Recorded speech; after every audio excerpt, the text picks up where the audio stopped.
जीवन हमें एक मौका देता है, इसलिए जब भी सही कॉलेज चुनने का समय आए तो सिर्फ मंगलायतन यूनिवर्सिटी आपके बेहतरीन भविष्य और सर्वांगीण विकास के।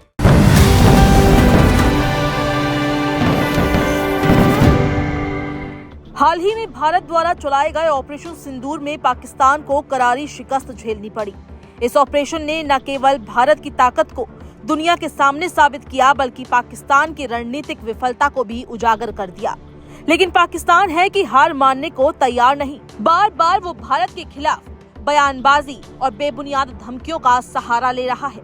ऑपरेशन सिंदूर के बाद पाकिस्तान के नेता और सैन्य अधिकारी एक के बाद एक भड़काऊ बयान दे रहे हैं।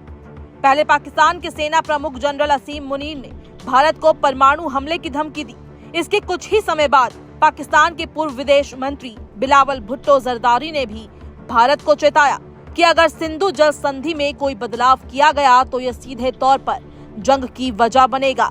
बिलावल का कहना है कि सिंधु नदी पर भारत द्वारा कोई भी नया बांध या परियोजना पाकिस्तान की संस्कृति और सभ्यता पर सीधा हमला माना जाएगा और इसका परिणाम गंभीर होगा।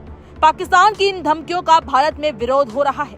भारतीय जनता पार्टी के वरिष्ठ नेता और प्रसिद्ध अभिनेता मिथुन चक्रवर्ती ने बिलावल भुट्टो की बातों पर तीखी प्रतिक्रिया दी है। उन्होंने कहा, हम पाकिस्तान की आम जनता के खिलाफ नहीं हैं। वहाँ के लोग अच्छे हैं और शांति चाहते हैं, लेकिन अगर उनके नेता ऐसी उल जुलूल बातें करते रहेंगे तो फिर हमें भी जवाब देना आता है। सर, मैं कभी पाकिस्तान के अवाम के अगेंस्ट में हमारा कुछ कहना नहीं है कि पाकिस्तान के अवाम जो है वो युद्ध नहीं चाहते हैं, अच्छे लोग हैं सब। लेकिन अगर ऐसी बातें करते रहेंगे तो फिर खोपड़ी सनक गई तो फिर दूसरा हो जाएगा ना। फिर एक ब्रह्मस चला तो दूसरा ब्रह्मस चलेगा। और अगर कुछ नहीं हुआ तो हम लोगों ने सोचा एक डैम बनाएंगे और 140 करोड़ आदमी उधर पेशाब करेगा, फिर डैम खोल देगा, कोई गोली नहीं चलेगी, सुनामी आ जाएगा। न्यूक्लियर हमले का भी थ्रेट कर रहे हैं। मैं बोल रहा हूँ सुनामी आ जाएगा। उन्होंने साफ कहा कि ये बयान पाकिस्तान की आवाम के लिए नहीं, बल्कि वहाँ के भड़काऊ नेताओं के लिए है। पाकिस्तान का रवैया साफ दिखाता है कि वो भारत की प्रगति और शक्ति से घबराया हुआ है।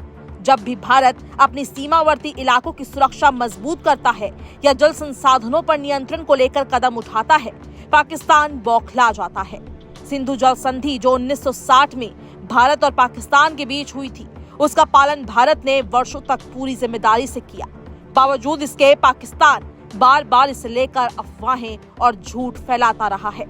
भारत हमेशा से शांति का पक्षधर रहा है, लेकिन इसका मतलब ये नहीं कि वो कमजोर है। पाकिस्तान को ये बात समझनी चाहिए कि अब भारत 21वीं सदी का आत्मनिर्भर और मजबूत देश है। बेबुनियाद धमकियों से भारत डरने वाला नहीं है।